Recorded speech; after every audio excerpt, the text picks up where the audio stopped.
Saludos compañeros de batalla. Hoy tenemos una clase muy especial que es la de las glomerulopatías secundarias. Y primero, advertirte que vendría bien que hubieras visto antes glomerulopatías primarias, porque así esta clase se va a volver mucho más sencilla y la vas a poder seguir. Igualmente haremos un breve recordatorio de los aspectos claves. Segundo, este tema es súper relevante. En la mayoría de los sitios, sobre todo cuando lo explicas para el MIR, muchas academias te hablan solamente de una partecita de lo que ocurre en el glomérulo de cada enfermedad y te dicen esto estudiatelo en reuma, esto estudiatelo en neumo, esto te lo estudias en endocrino. Aquí lo que vamos a hacer es repasar al revés. Cosas de endocrino, cosas de reuma, cosas de neumología, cosas incluso de ginecología. Vamos a integrarlo todo en un tema que es un repaso traslacional de toda la patología médica a través de las enfermedades glomerulares.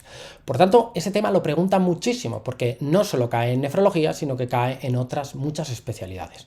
Normalmente te pongo todas las preguntas de los últimos 15 o 20 años en el MIR, pero aquí si hago eso solo te pondría preguntas. Vamos a poner las de los últimos 5 años y alguna pregunta muy significativas de años previos. La idea, como siempre, sentar las bases desde el principio y luego construir el edificio. Pero que no te quepa duda de que esta clase va a ser muy útil, muy rentable y por tanto, en mi humilde opinión, la más importante que puedes ver de cara al estudio de una asignatura como la nefrología. ¡Ánimo! Como siempre, el comienzo de nuestra clase no es otro que explicar un poco el plan o el orden que vamos a seguir. Primero hablaremos de generalidades, que no es otra cosa que hacer un brevísimo resumen del tema de glomerulopatías primarias. Te recomendamos que hayas visto primero esa clase para entender mejor glomerulopatías secundarias, pero en cualquier caso aquí haremos un brevísimo resumen al respecto. Y luego ya sí entraremos de lleno en las distintas glomerulopatías secundarias. Empezaremos hablando de la nefropatía diabética, luego el famoso lupus eritematoso sistémico y la afectación del glomérulo que produce, luego un tema fascinante donde los haya, que no es otro que el de las vasculitis. Lo siguiente de lo que hablaremos es de las enfermedades de depósito, principalmente la amiloidosis, y finalmente un repaso genérico de otras glomerulopatías secundarias. Dicho todo esto, vamos al lío.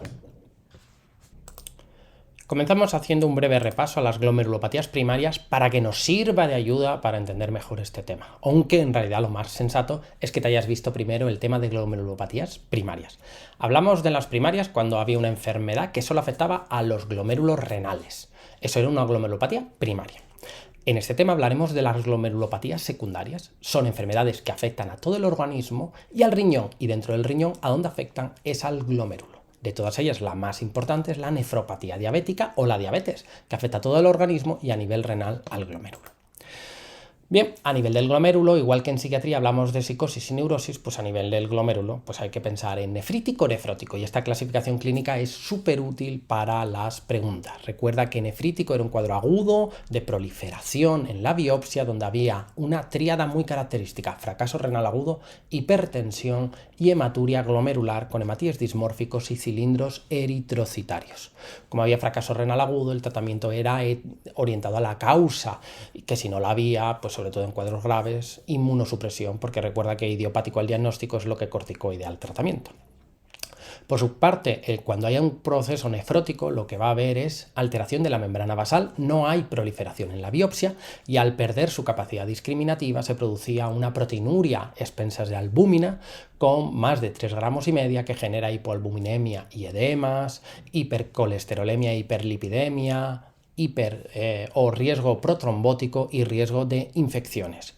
En este caso, en orina podía haber cilindros grasos y el tratamiento, aparte de tratar la causa, había que poner tratamiento para controlar la proteinuria, porque como era una enfermedad a medio o largo plazo, pues eso lo podías tratar y evitar la nefrotoxicidad de esa proteinuria.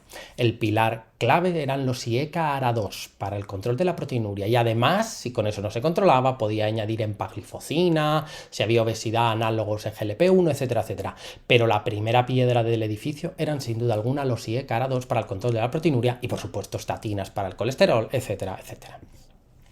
Recuerda que en la biopsia, sobre todo si te puede poner un caso clínico y no tienes muy claro lo que le pasa al paciente, si ves necrosis y proliferación de lo que sea, es que eso es agudo, es reversible y debería ser agresivo en el tratamiento, sea cual sea. Esto te sirve para sobrevivir a una pregunta rara. Sin embargo, si tienes un paciente con deterioro de la función renal y en la biopsia te hablan de esclerosis, atrofia y alinosis, pues todo eso no es muy reversible y por tanto no seas demasiado agresivo, porque a lo mejor ya no hay mucho que recuperar. Recordemos la clínica de las primarias. Las agudas, postestreptocócica y rápidamente progresiva, tenían proliferación endocapilar y extracapilar con semilunas. Y estas daban síndrome nefrítico, hematuria, hipertensión y fracaso renal agudo. Las crónicas que no proliferan daban nefrótico, cambios mínimos, biopsia, cambios mínimos, membranosa, depósito subepitelial a modo o alterando la membrana basal, que era el nefrótico del adulto, y finalmente la glomerulosclerosis focal y segmentaria, que tenía esclerosis focal y segmentaria y daba nefrótico en el adulto. La de cambios mínimos, recuerda que era la que respondía a corticoides de las crónicas que daban nefrótico. Y en medio teníamos también primarias, unas crónicas, que eran crónicas, pero tenían algo de proliferación. Entonces no daban un nefrótico puro, sino daban algo intermedio, ni nefrítico ni nefrótico.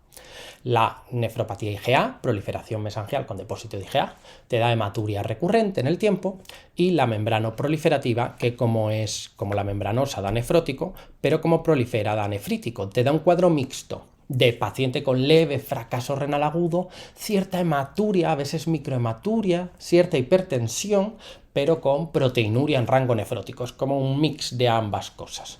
Pues esa es la membrano proliferativa. También era muy interesante conocer el tema del complemento, porque la mayoría de las glomerulopatías tienen el complemento normal. Solamente 5 tienen el complemento bajo, y si tú las conoces, en un caso clínico donde te digan complemento bajo, pues ya sabes que es una de estas 5 entidades. Consumen complemento la postestreptocócica, la membrano proliferativa, la posinfecciosa, el lupus y la crioglobulinemia.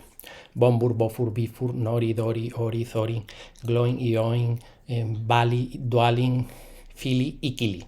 Pues bien, si yo me conozco el nombre de los 13 enanos del Hobbit, pues tú te puedes aprender las 5 glomerulopatías que consumen complemento.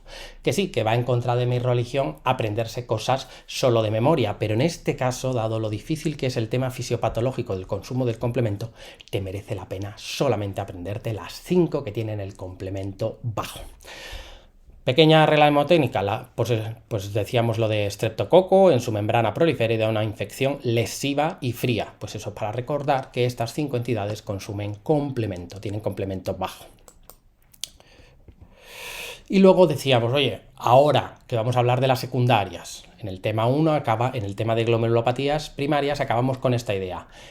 ¿Cómo se presentan? ¿Cuál es la clínica de las secundarias? Pues bien, asianefrítico y por tanto hipertensión, hematuria y fracaso renal agudo, con también cierto grado de proteinuria, pues hacia allí van cuadros como las vasculitis principalmente. Y en concreto las vasculitis ANCA positivo y la vasculitis por anticuerpo antimembrana basal.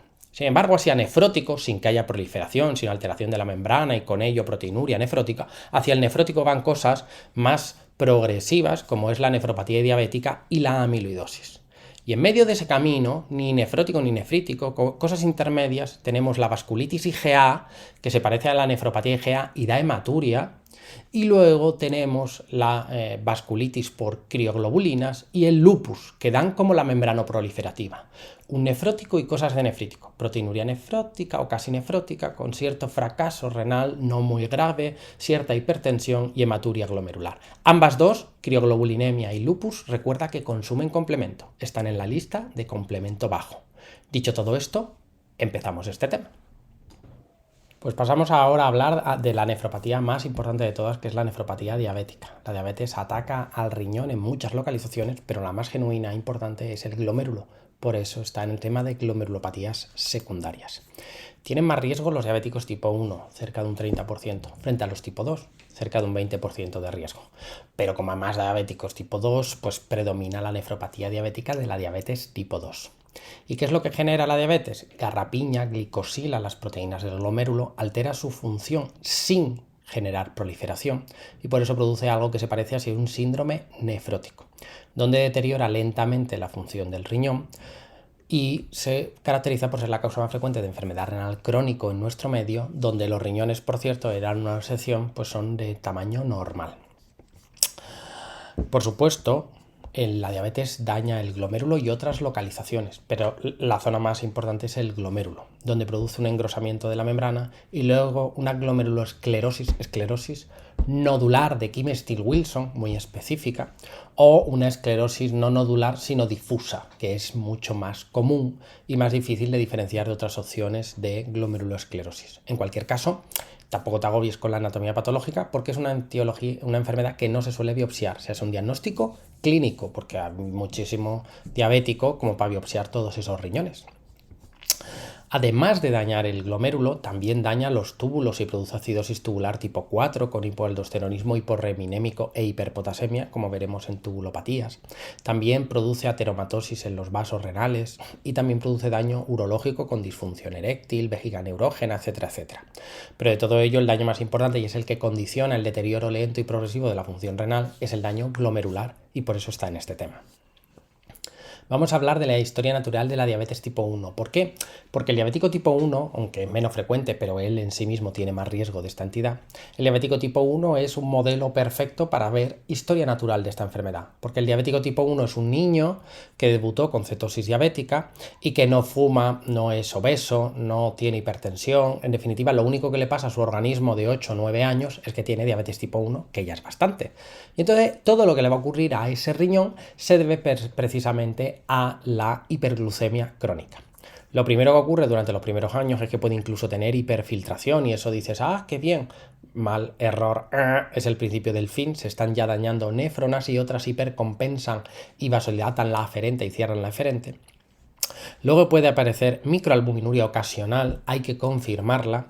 Y finalmente, cuando ya han pasado 5 o 10 años del comienzo del debut de diabetes, o sea que hace falta tiempo, no aparece de golpe, pues cuando ha pasado todo ese tiempo aparece microalbuminuria persistente, lo confirmamos separado en el tiempo y si perdura más de 3 meses, pues ya tiene enfermedad renal crónica. Ah, ¿tiene un filtrado normal? Bueno, estadio 1, que además como tiene microalbuminuria es subestadio A2, pero ya hay enfermedad renal crónica.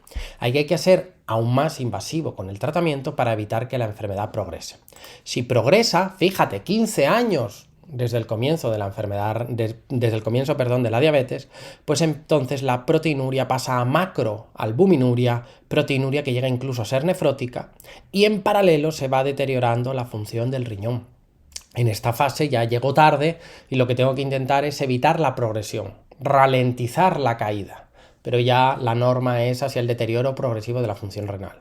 Y finalmente ya hay fase avanzada, donde ya hay proteinuria en rango nefrótico. A veces no le acompaña el resto de las cosas del nefrótico, pero lo característico es que haya proteinuria nefrótica con filtrado por debajo de 30. Estaríamos ya en enfermedad renal crónica avanzada y con ello alto riesgo de necesidad de diálisis o de trasplante.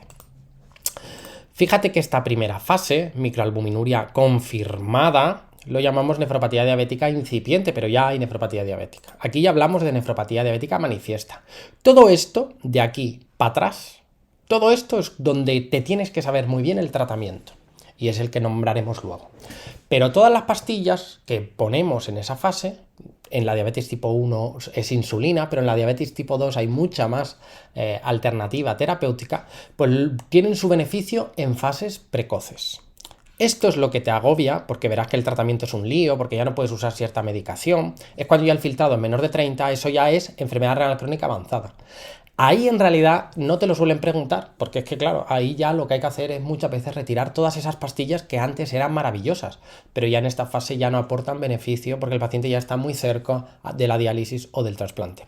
Ten en cuenta ese matiz. Y luego lo que hemos dicho desde el principio, el continuo temporal. Tiene que pasar mucho tiempo para que vayan apareciendo las alteraciones y por tanto cualquier cosa brusca, fracaso renal agudo, síndrome nefrótico de golpe, todo eso no suena, no huele, no parece nefropatía diabética.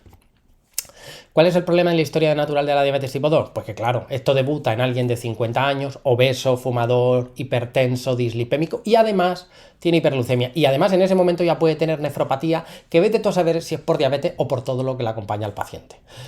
Tampoco cambia mucho la historia porque en realidad hay que hacer el tratamiento, sigue siendo el mismo, pero ten en cuenta que en la diabetes tipo 2, que abunda mucho más, es mucho más difícil establecer la linealidad de que todo lo que ocurre en el riñón se debe solo a la diabetes. Se puede deber al resto de comorbilidades, que tampoco pasa nada, porque las vas a tratar todas igualmente. ¿Cómo se diagnostica esta entidad? Pues por la clínica. El contexto clínico es clave. Diabético de largo tiempo de evolución, pues tengo que hacerle controles, por supuesto, de analítica y de albuminuria. Y cuando aparece albuminuria, lo confirmo y lo empiezo a tratar. Y seguimiento. Pero como hay tantísimos diabéticos, tanto tipo 1 como tipo 2, pues no puedo biopsiar a todos. Lo que te suelen preguntar es ¿cuándo biopsiar? Pues biopsiaré cuando sospeche otra cosa que no sea nefropatía diabética. Si un diabético tiene hematuria glomerular, pues eso no es nefropatía diabética. O tiene el complemento bajo, pues eso no es nefropatía diabética. O tiene fracaso renal agudo, pues habrá que ver, pues, pero eso no es nefropatía diabética. Si un diabético que el año pasado tenía todos los controles bien, viene este año y tiene de repente 3 gramos de proteinuria, tiene un nefrótico de golpe, pues eso tampoco es nefropatía diabética porque va apareciendo en los controles progresivamente o años desde que el paciente debutó su diabetes y nos ha hecho controles, pero te viene con el nefrótico, pero ya han pasado años desde el comienzo de la enfermedad. Por eso este suele ser con el que más te quieren liar. Y si un paciente diabético entra por la consulta, yo le hice un control hace un año y todo estaba bien, y ahora tiene un nefrótico, pues no es nefropatía diabética. Y si no es nefropatía diabética, ¿qué será? Pues la causa más frecuente de síndrome nefrótico que no sea diabetes, la membranosa, glomerulopatía membranosa. No es que la diabetes produzca membranosa, no. Es que si tengo un nefrótico en un paciente diabético, pero creo que no se debe a diabetes, pues entonces será probablemente una glomerulopatía membranosa. Y también muy importante, esto sobre todo es en la diabetes tipo 1, aunque también puede ocurrir en la tipo 2, pero la relación es más interesante en la tipo 1. Si yo tengo un diabético tipo 1 con algo en el riñón, pero ese diabético tipo 1 no tiene retinopatía, ni tiene polineuropatía, es decir, no tiene daño microvascular en ningún sitio y tiene algo en el riñón, pues eso es raro que sea nefropatía diabética. Cuando ya el paciente diabético tipo 1 tiene nefropatía, ya suele tener también retinopatía. Y si no la tiene, deberías de plantearte otro diagnóstico alternativo a nivel de lo que está ocurriendo en el riñón. ¿Cómo lo tratamos? En la fase inicial, cuando el paciente no tiene todavía, fíjate, color verde, no hay nefropatía, no hay albuminuria, todo bien. Diabético tipo 1 insulina, diabético tipo 2 el tratamiento de elección, lo primero metformina y luego glucosúricos por sus beneficios cardiovasculares. Y luego además, sobre todo si hay obesidad, análogos de GLP-1. Luego aparte, por supuesto, no fumar, control del peso, control de la dislipemia, con la LDL objetivo por debajo de 70 o incluso por debajo, en esta fase quizá por debajo de 100, más bien 170 porque estamos en fase precoz, y luego pues evitar que haya hipertensión y vigilar la albuminuria. El paciente tiene albuminuria, que he confirmado en 2 determinaciones, y además he visto que tiene retinopatías, etcétera, etcétera. Pues bueno, pues el tratamiento sigue siendo parecido de inicio. Diabetes tipo 1 insulina, diabetes tipo 2 con más motivo ahora, si no la tomaba antes, además de la metformina, glucosúricos, y si tiene obesidad, análogos de GLP-1, por supuesto, porque tienen perfil antiproteinúrico. Pero además hay que añadir IECA-ARA2 por su poder antiproteinúrico, aunque el paciente no tenga hipertensión. Es fundamental IECA-ARA2 como piedra fundamental del tratamiento de la proteinuria en la diabetes. Y si persiste proteinuria, debo añadir un nuevo fármaco indicado para la nefropatía diabética, que es la finerenona. Es un antagonista de la aldosterona, como la espironolactona o la eplerenona, pues esta es la finerenona y tiene indicación en nefropatía diabética con proteinuria, a pesar de IECARA2, pues también lo añadimos como combo terapéutico. Y por supuesto, control de la dislipemia, de la hipertensión. Aquí ya la dislipemia en vez de 100, pues habría que tener a lo mejor 70 o 55 de LDL, etcétera, etcétera.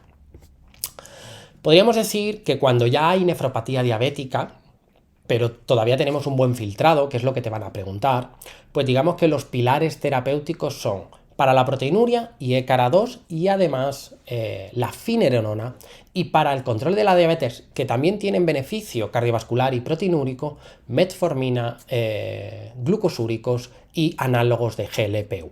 Ese sería como el combo terapéutico. Si yo tengo, fíjate la idea, un nefrópata crónico que no es diabético, por tanto, no tiene diabetes, pues en esos, aunque no tengan diabetes, si tienen proteinuria, hay que usar IECARA2, hay que utilizar glucosúricos, si es obeso, análogos de GLP-1, pero en esos renales crónicos sin diabetes no se utiliza o no tiene indicación la finerenona. Lo digo porque me habéis hecho algún comentario o preguntado sobre eso cuando hemos visto el tema de enfermedad renal crónica. ¿No nombraste la finerenona? Es que la finerenona, su indicación no es enfermedad renal crónica, sin más, es enfermedad renal crónica diabética. Tiene su indicación en la nefropatía diabética. Por tanto, tenlo en cuenta que esa es su principal indicación, al menos a día de hoy. Oye, y cuando ya el filtrado es menor de 30 mililitros minuto, ahí la cosa cambia. Todo eso que era tan beneficioso, pues ya en este punto, pues ya es que la diálisis o el trasplante están a la vuelta de la esquina. Toda esta medicación ya no tiene tanta utilidad. Y por supuesto, en la diabetes tipo 1, insulina, y a veces hay que ir bajando la dosis porque se acumula, porque se filtra por el riñón. Y en la diabetes tipo 2 deberías de evitar la metformina, por supuesto las sulfonilureas que no tienen beneficio. Deberías en general ya de ir retirando los glucosúricos y quizás se puede usar los análogos de GLP-1, pero en realidad en esta fase son más seguros y son lo que se recomienda el uso de insulina o los inhibidores de la DPP4, que no tienen esta medicación tanto beneficio, pero ya has llegado tarde, ya no buscamos beneficio, ya queremos evitar la iatrogenia, ya has llegado tarde. Y de cara a la hipertensión y a la proteinuria, aunque el paciente no sea hipertensio, pues por supuesto seguirás usando IECARA-2, pero a veces hay que ir bajando la dosis para evitar la hiperpotasemia y una vez más en esta fase ya la finerenona no tiene tanto sentido. Y en lo demás, pues control de la glicada, LDL por debajo de 77 o de 55, etcétera, etcétera. Por tanto, volvemos a repetir la idea, te van a preguntar, en el MIR siempre preguntan por esto, y tu profesor te va a preguntar en la carrera por esta fase, que es la nefropatía diabética pero con filtrado mayor de 30. Pues ahí no hay duda, lo de elección para la diabetes tipo 2, metformina, glucosúricos y análogos de GLP-1. Sin dudar alguno, en ese orden, lo primero la metformina, luego los glucosúricos, y el paciente es obeso y sigue con proteinuria, pues análogos de GLP-1 para la obesidad. Pero ya cuando el filtrado es menor de 30, que esto no te lo suelen preguntar, pues esta medicación ya el beneficio, como ves, va cayendo. Hay que suspender metformina, en breve también los glucosúricos y también en breve los análogos de GLP-1. En esta fase lo que puedes usar para la diabetes es insulina y análogos de la DPP4 como la linagliptina, que ni siquiera hay que ajustar la dosis a la función renal. Y pone respecto a la proteinuria y la hipertensión no diabética, sin relación con el azúcar, por así decirlo, pues en todo momento IECARA-2, pero según avanza la enfermedad, hay que ir reduciendo la dosis para evitar la hiperpotasemia. Y indicación nueva que ha caído este año en el MIR, la finerenona, pero una vez más, su beneficio es antes de que el filtrado caiga por debajo de 30. Pasado ese momento, pues ya no tiene tanta indicación. Y fíjate, pues lo han preguntado este mismo año, diabético que tiene metformina, enalapril, la dosis máxima ya, te dicen, empagliflozina. No te hablan de obesidad y tiene la tensión bien controlada y la glicada bien controlada, pero a pesar de ello, pues sigue teniendo microalbuminuria. Y tiene un buen filtrado de 65, ya, pero sigue teniendo microalbuminuria. Entonces, ¿qué le deberíamos añadir a este paciente? Pues te daban la opción de cambiar un ARA2, no tiene sentido, añadir un análogo de GLP-1, tiene mucho más beneficio en esta fase, y sobre todo si no te hablan de obesidad, el añadir la finerenona. Y por tanto, el pack del tratamiento en esta fase es IECA o ARA2 con finerenona, y para el control de la diabetes, metformina, glucosúricos, y si además hubiera obesidad, análogos de GLP-1. También pregunta, fíjate, han caído 3 preguntas este año. Preguntan mucho la diabetes con nefropatía o parecido respecto a los fármacos. ¿Qué es incorrecta sobre los fármacos? Metformina es el más usado, lógico, tiene máximo beneficio y puede, por poder, disminuir la B12. Por lo tanto, hay que vigilar los niveles y también eliminar la medicación si el filtrado cae por debajo de 30. Lo hemos dicho. Los glucosúricos bajan de peso y minimizan la progresión de enfermedad renal crónica y de albuminuria. Y por eso después de la metformina, es el siguiente fármaco de elección en diabetes tipo 2. Los inhibidores de la DPP4 pueden disminuir la glicada un poquito, tienen efecto neutro sobre el peso, pero son mal tolerados y se les aconseja en pacientes mayores. Esto es lo erróneo, eso es la falsa, se toleran muy bien. Precisamente porque tienen poco efecto neutro, no dan hipoglucemias, son muy bien toleradas. Por eso, en enfermedad renal crónica avanzada, cuando el filtrado es menor de 30, es medicación segura y no requiere, en muchos casos, en algunas de ellas, ni siquiera ajustar la dosis. Paciente de 58 años que tiene diabetes tipo 2 y ha tenido un infarto. Además, encima tiene la diabetes mal controlada y tiene obesidad. Y tiene un filtrado de 52 y actualmente recibe metformina y nada más. ¿Qué es lo siguiente a añadir después de la metformina? Dirás, después de la metformina, como es obeso, hay que poner análogo de GLP-1. Semaglutide, por suerte no te lo daban como opción para no liarte. Pero aún así, aunque te lo dieran como opción, lo primero después de la metformina son sin duda alguno los glucosúricos, la empagliflozina y compañía, por su beneficio cardiovascular máximo en un paciente que ya ha tenido un evento cardiovascular. Por tanto, en diabetes tipo 2, sobre todo si está mal controlada, glicada por encima de 7, pues lo primero metformina y luego, por supuesto, los glucosúricos. Y si eso luego añadimos análogos de GLP-1. Preguntas ya del año pasado. Diabético con metformina, lisinopril, por tanto ya tiene el IECA y tiene un filtrado bueno, pero tiene albuminuria. Tiene el IECA puesto y tiene los riñones normales, claro, porque tensión bien, no hace falta añadir antihipertensivos y tiene retinopatía, o sea que tiene daño renal y ocular por la diabetes. Si ya toma metformina y lisinopril y sigue teniendo proteinuria, pregunta de aquel año, no te daban la opción de la finerenona por suerte, lo que sí que hay que añadir es el glucosúrico, ¿no? Iniciar tratamiento con un inhibidor del GLUB2, sin lugar a dudas, por su efecto nefroprotector, beneficio cardiovascular. Si es que preguntan siempre lo mismo, como puedes ver. Y por suerte no te ponen las 4 cosas buenas juntas. Te ponen diabético y obesidad. Para la prevención cardiovascular, toma ya metformina y glucosúrico. Entonces ya tiene la metformina y el glucosúrico. Y tiene mal control glucémico. Aquí no te hablan de nada en el riñón, pero yo te pongo la pregunta para de paso ya repasar cosas. Pues bueno, en un diabético obeso con mal control a pesar de metformina y glucosúrico, lo siguiente que añadimos es el análogo de GLP-1. Siempre, lo que tienes que tener son claros los escalones, que los repasaremos mucho mejor cuando hablemos de la diabetes en sí. Este tema lo único que pretende es repasarlos un poco por encima. Diabetes tipo 2 de 7 años de evolución y tiene un filtrado de 35. No apoya que sea enfermedad renal diabética, pues que haya un aumento lento en las cifras de creatinina sí apoya el origen de la nefropatía diabética. Deterioro progresivo. Presencia de retinopatía diabética, eso sí lo apoya. Albuminuria de más de 30, es que normalmente estos pacientes tienen microalbuminuria, luego macro. Lo que no apoya que sea una nefropatía diabética, lo que tiene este paciente es que haya hematuria. La hematuria no se debe a nefropatía diabética y por tanto en ese caso habría que buscar qué enfermedad tiene el paciente de fondo. Varón que tiene diabetes y tiene metformina, una glicada por encima de 7 y tiene una tensión de 137/86, que no es lo óptimo, debería estar por debajo de 130/80 y además tiene retinopatía. Y te dicen, pregunta cruel, tiene microalbuminuria de 180 y no te dicen nada más. En aquel momento, mucha gente le gustó la idea de confirmar la microalbuminuria, pero no te decían confirma la albuminuria en una muestra de orina, te decían estudio de orina de 24 horas, que eso es un lío para el paciente.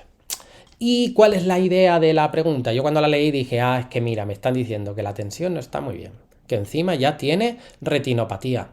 Pues aunque tienes que confirmar esta microalbuminuria, que no había una opción que dijese confirmar microalbuminuria, había algo de proteinuria de 24 horas. Pero ya, ¿qué va a tener si no en el riñón? Si es que tiene la retina ahí dañada, si la tensión no está en situación óptima para un diabético, pues iniciar tratamiento con IECA. Y fue una pregunta cruel porque siempre han insistido en confirmar la microalbuminuria. Lo que pasa es que no te daban solo un paciente diabético con una muestra de microalbuminuria.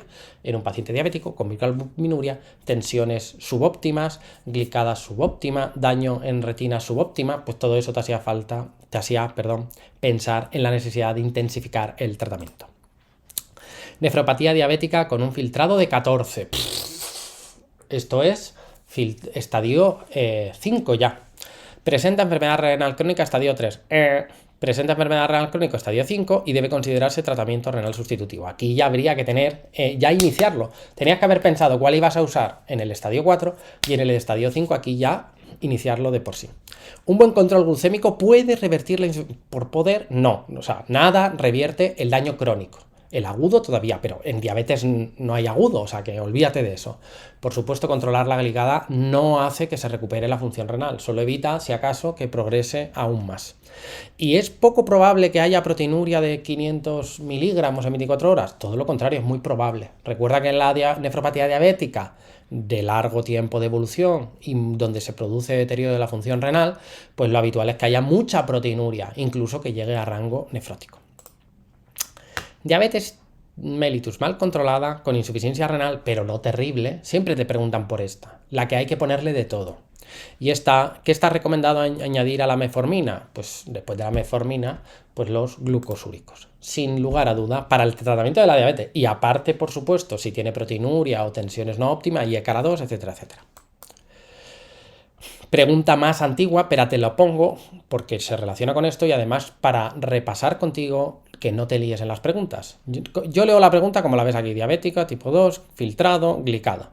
Pero tú la lees así: mujer de 78 años que tiene diabetes, ha tenido una trombosis venosa profunda, hipertensión, depresión y ansiedad. Para ello toma hidroclorotiazida para la tensión, lisinopril para la tensión, citalopram para la depresión y aspirina por la trombosis venosa. Vete tú a saber para qué le han puesto aspirina. Vive sola en apartamentos tutelados, come poco, típicamente café, tostada para desayunar, fruta y medio sándwich, para comer ensalada para cenar, camina 1,5 kilómetros y tú ahí diciendo, pero ¿qué me estás contando? Mide 152 y pesa 39 kilos, o sea que es una señora así menudita, compacta. La presión es de 130 a 80 y la frecuencia cardíaca de 82 y tú ahí estás sudando y dices, la analítica te están liando para que no te des cuenta de creatinina de 1, filtrado de 28. La estimación del filtrado, por eso la creatinina no es útil, porque esta creatinina no tiene asterisco, pero para una mujer de 78 años, metiendo el resto de parámetros, te dan un filtrado estimado de menos de 30 y por tanto ya estadio 4. Y tiene una hemoglobina glicada de 9,5. La señora está garrapiñada. Comerá ensalada y medio sándwich, pero el control metabólico es muy malo en esta paciente. Entonces te daban la opción de ponerle metformina, filtrado menor de 30. Sulfonilureas, proscritas. No necesita tratamiento, vive sola, es independiente, hay que mantener la funcionalidad. Glitazona, proscrito. ¿Qué dieron por bueno? Y mucha gente pues le pareció una pregunta difícil, pero es que cuando el filtrado es menor de 30, pues que hay que usar análogos de la DPP4 o la propia insulina con dosis bajas, por supuesto para evitar la hipoglucemia, pero la insulina, porque en esa fase pues son los fármacos más seguros, aunque ya no tengan tanto beneficio, pero ya he llegado tarde al control de la nefropatía. Vamos ahora a hablar de la nefritis lúpica. Es una enfermedad autoinmune mediada por inmunocomplejos que se depositan aquí y allá y producen síntomas sistémicos y también se depositan en el glomérulo y por eso producen glomerulopatía secundaria. Más frecuente en mujeres y hay síntomas como fiebre, que son criterios diagnósticos, los veremos en reumatología, artritis no erosiva simétrica, pleuritis, pericarditis, también el eritema de alas de mariposa tan famoso, también da anemia hemolítica autoinmune, plaquetopenia, leucopenia, manifestaciones neuropsiquiátricas y por supuesto afectación renal, que es de lo que hemos venido a hablar. A nivel analítico, en el lupus, algunos de ellos son parte de criterios diagnósticos, pues tenemos los ANA, que son muy sensibles pero muy inespecíficos, los anticuerpos anti-SM son específicos pero raros de ver, y luego tenemos los anti-DNA de doble cadena elevado, que son más específicos del lupus, y el complemento bajo. Estos dos son muy importantes de cara a la nefritis. Y también otros anticuerpos que forman parte del espectro de cosas que tienen los pacientes con lupus, los anticuerpos antifosfolípidos, porque la convivencia o la coincidencia de lupus y síndrome antifosfolípido es relativamente alta. Estos dos de aquí, el anti-DNA de doble cadena elevado y el complemento bajo, son muy importantes porque te pueden alertar de que un paciente con lupus tenga nefritis. No por ello voy a biopsiar el riñón, etcétera, etcétera, ni le voy a poner tratamiento, pero si tiene un paciente con lupus, anti-DNA de doble cadena elevado y complemento bajo, debo de mirar en la orina si hay microalbuminuria, si hay albuminuria, si hay proteinuria, si hay hematuria, es decir, tengo que ir a buscar datos inflamatorios renales y si los encuentro, biopsiar y tratar. Y por supuesto, si es una afectación grave, biopsiar, pero le pondré tratamiento de inicio, no voy a esperar al resultado de la biopsia. Por tanto, muy importante. Además, estos parámetros, anti-DNA de doble cadena elevado y complemento bajo, también me sirven para monitorizar la enfermedad renal. Según mejora con tratamiento la nefropatía lúpica, pues los anti-DNA de doble cadena se reducen y los niveles de complementos se normalizan. Por tanto, son parámetros que me alertan de que puede haber una nefritis y si la hay, me ayudan a monitorizar la respuesta al tratamiento. Hay 6 tipos de nefritis lúpica, esto por suerte últimamente en los últimos años no lo suelen preguntar, pero quédate con que del 1 al 6 a más número no necesariamente es más grave. Tenemos la tipo 1 y la tipo 2 leves, la 5 moderada, la 3 y la 4 graves, proliferativas, y luego la 6 esclerosis, ya no hay nada que hacer, ya hay daño establecido. La tipo 1 y 2 es la mínima y la mesangial, donde no hay o nada mínima o mesangial, proliferación mesangial.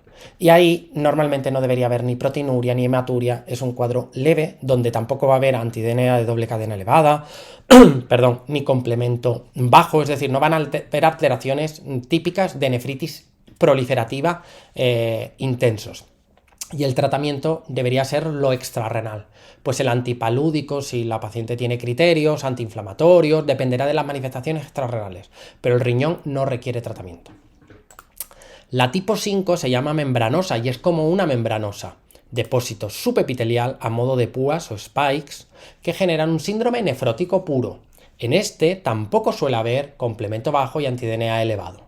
Y este, pues sí que lo tratábamos, solo que no a cañonazos. Le ponemos corticoides orales y micofenolato, que es el ahorrador de corticoides de elección en el lupus, aunque da diarrea. La tipo 3 y 4 son las peligrosas, son las proliferativas, una proliferativa focal y otra proliferativa difusa. Y en la biopsia veo proliferación endocapilar, mesangial, depósito inflamatorio, depósito submesangial, subepitelial, depósito subendotelial, y ahí hay de todo. Incluso se pueden formar semilunas. Por tanto, es una entidad grave estas dos, la 3 y la 4, las proliferativas, y son las que tienen anti-DNA de doble cadena elevado y niveles de complemento bajo. Estas son las que hay que tratar a cañonazos. ¿Cómo? Pues con corticoides y ciclofosfamida, o a día de hoy se usa más rituximab, corticoides y algo que bloquea al CD20, al linfocito B, que es el que produce los anticuerpos, pues bloquean la producción de anticuerpos y de inmunocomplejos. Corticoides y rituximab. Y luego a medio plazo de mantenimiento, pues dosis mínima de corticoide posible y micofenolato como ahorrador de elección. Y finalmente tenemos la tipo 6, que es ya esclerosis, donde el tratamiento es de soporte porque ya no va a revertir, porque ya hay cicatrices en el riñón. ¿Qué hacemos con una paciente con lupus? Vigilamos periódicamente, analítica y orina. Y si hay anti-DNA de doble cadena y complemento bajo, con más motivo hay que mirar la orina. Y si yo en la orina veo alteraciones o función renal deteriorada, pues obviamente programo una biopsia para ver qué está pasando, pero no voy a esperar el resultado de la biopsia para empezar a tratar, sobre todo si sospecho una nefritis lúpica proliferativa, ya sea focal o difusa, porque hay un nefrítico con cosas de nefrótico. Un cuadro grave de hipertensión, fracaso renal, hematuria, donde además hay hipotenuria nefrótica y complemento bajo y anti-DNA de doble cadena elevado en un paciente con lupus, pues ¿qué voy a hacer? Empiezo ya tratamiento a la espera del resultado de la biopsia. Fíjate lo que preguntan todos los años. ANAS, ¿qué es correcto? Perdón, sí, sobre los ANAS, ¿qué es correcto? En el lupus, habitualmente los antihistonas es en los que tienen lupus inducido por fármaco, eso es cierto, aunque lo veremos en reuma, y anti-DNA no. Los anti-DNA no se ven en el lupus inducido por fármacos. Los anti-DNA de cadena única son muy específicos, no, son muy específicos los de doble cadena. El título de anti-DNA de doble cadena se correlaciona con la nefritis lúpica, eso es correcto, junto con los niveles de complementos bajos. Mujer de 27 años, tiene edemas en piernas, ras malar, creatinina de 3, leucopenia, anemia, que es correcto. Los anti-SM no son específicos, sí, los anti-SM son específicos del lupus. Los anticentrómeros, eso es de esclerodermia. Los ANA se detectan solo en el 50%. No, los ANA son súper sensibles, lo que pasa es que son poco específicos. Los anti-DNA de doble cadena bicatenarios se correlacionan con el riesgo de nefritis. Eso es lo correcto, ¿no? No hacía falta ni siquiera darte mucha cuenta de qué le pasa a este paciente, sino claramente, pues siempre preguntan lo mismo. Hombre, porque a veces aparece en un hombre que tiene artritis, pleuritis, o sea, dolor pleural, y tiene el eritema, y te dicen que tiene ANAS y anti-DNA. ¿Y cómo le trato? Pues hombre, no tiene nefritis, no tiene manifestaciones gravísimas. Corticoides y micofenolato, eso era para la tipo 1, corticoides y micofenolato para la tipo 5, corticoides y ciclofosfamida o rituximab para la tipo 3 y 4, pero este paciente parece que es como darle antiinflamatorios y antipalúdicos, vigilando la retina, porque pueden producir retinopatía en ojo de buey a largo plazo, pero el tratamiento en este caso, que parece un cuadro leve, pues es antipalúdicos. El mensaje, proporcionalidad. Si te muestran o te cuentan manifestaciones no graves, pues no hace falta que le pongas un tratamiento muy agresivo, sino al contrario, aunque no te sepas el detalle de la enfermedad. Mujer de 25 años que tiene artritis simétrica, erupción fotosensible, hipertensión arterial, leucopenia, plaquetopenia, creatininas y transaminasas normales. Vale, o sea que no tiene deterioro de la función renal, ya, pero puede tener actividad inflamatoria donde todavía no aumente la creatinina. Y tiene ANAS positivos, anti-DNA positivo e hipocomplementemia. Por tanto, tiene las alarmas, el anti-DNA y la hipocomplementemia, las alarmas de la nefritis tipo 3 y 4, de la nefritis proliferativa del lupus. ¿Cuál de las siguientes pruebas aportaría más información? Radiografía de manos. La artritis es no erosiva. Antipéptidos citrulinados de artritis reumatoide. Anticuerpos anti-SM. Pues bueno, esto no te va a dar información para manejar al paciente. Ya está claro, tendrá criterios suficientes esta paciente, yo qué sé.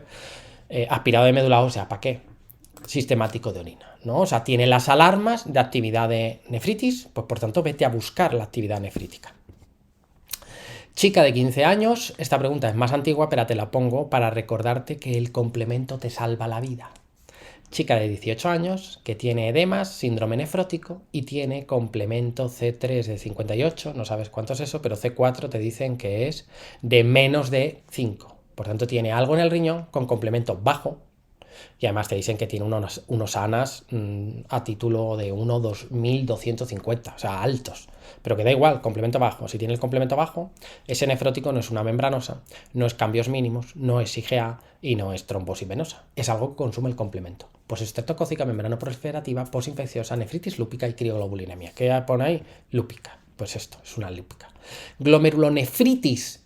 No esclerosis, no te líes, focal y segmentaria. Esta es la tipo 3, la glomerulonefritis proliferativa focal, glomerulonefritis focal y segmentaria. Esa es la tipo 3 y esta es la tipo 4 es la difusa y es la que requiere tratamiento agresivo, ¿no? Porque es la que tiene complemento bajo, la que tiene actividad de nefrótico con nefrítico y es a la que le vas a poner corticoides y rituximab o corticoides y ciclofosfamida de inducción. Pero fíjate la idea, solo con el complemento éramos capaces de responder a esa pregunta. Pasamos ahora a mi tema favorito donde los haya, que es el tema de las vasculitis renales. A mí este tema me fascina, no lo puedo evitar, es parte inherente de mi friquismo. Y vamos a intentar explicarlo de la manera más sencilla posible para que tengas una serie de ideas fijas ya muy claras.